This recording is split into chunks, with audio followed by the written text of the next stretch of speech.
নমস্কার বন্ধুরা, সোমাদির রান্নাঘরে সবাইকে জানাই শুভ রথযাত্রার আগাম শুভেচ্ছা। আজ আমি নিয়ে এসেছি রথযাত্রা স্পেশাল শ্রী শ্রী প্রভু জগন্নাথের খুব প্রিয় একটি ভোগ, কর্মাবাই খিচুড়ি। পুরীর মন্দিরে 56 ভোগের প্রথম ভোগ এই কর্মাবাই খিচুড়ি।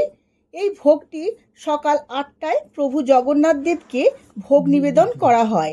কথিত আছে প্রভু জগন্নাথ দেবের পরম ভক্ত কর্মাবাই পরম যত্নে রান্না করে সন্তান স্নেহে প্রভু জগন্নাথকে নিবেদন করতেন এই ভোগ।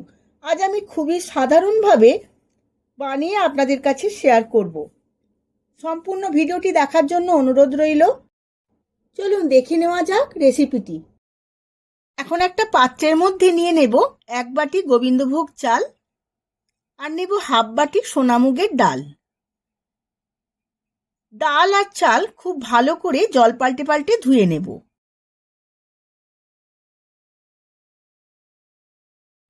ধোয়া হয়ে গেছে, এবার 10 মিনিট ভিজিয়ে রেখে দেব। আমি ভোগ রান্নার জন্য মাটির পাত্র ব্যবহার করেছি। আগে থাকতেই মাটির পাত্রে আমি জল গরম বসিয়ে দিয়েছিলাম। এবার চাল আর ডাল আমি এই জলের মধ্যে দিয়ে দেব।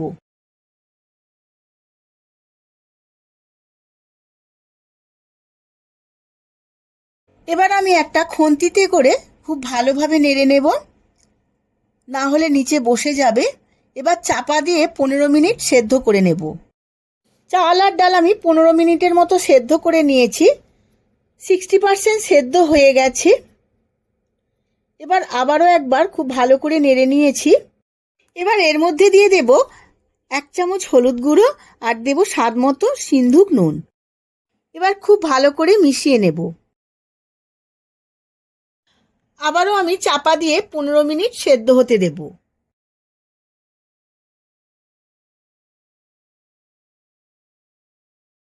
এবার এর মধ্যে দিয়ে দেব 1 চামচ জিরের গুঁড়ো, 1 চামচ ধনের গুঁড়ো আর 1 চামচ গোলমরিচের গুঁড়ো। আমি এখানে কোনো রকম লঙ্কার ঝাল ব্যবহার করব না।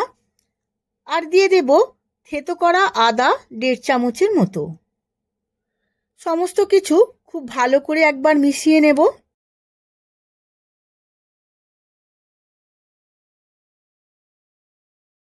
সমস্ত মশলাগুলো দিয়ে 5 মিনিটের মতো রান্না করে নেব। 5 মিনিটের মতো রান্না করে নেওয়ার পর দিয়ে দেব 2টো তেজপাতা আর 1 চামচ গুড়। এখানে আমি কোনো চিনির ব্যবহার করব না, গুড় দিয়েই সম্পূর্ণ ভোগটি রান্না করব, কারণ জগন্নাথের ভোগে কোনো রকম চিনির ব্যবহার হয় না। আমার এই ভোগটি একদম শেষের পথে। এবার এর মধ্যে দিয়ে দেব 1 চিমটি হিং আর দেব দেশি ঘি 1 চামচ। দেশি ঘি আর হিং দিয়ে খুব ভালোভাবে মিশিয়ে নেব।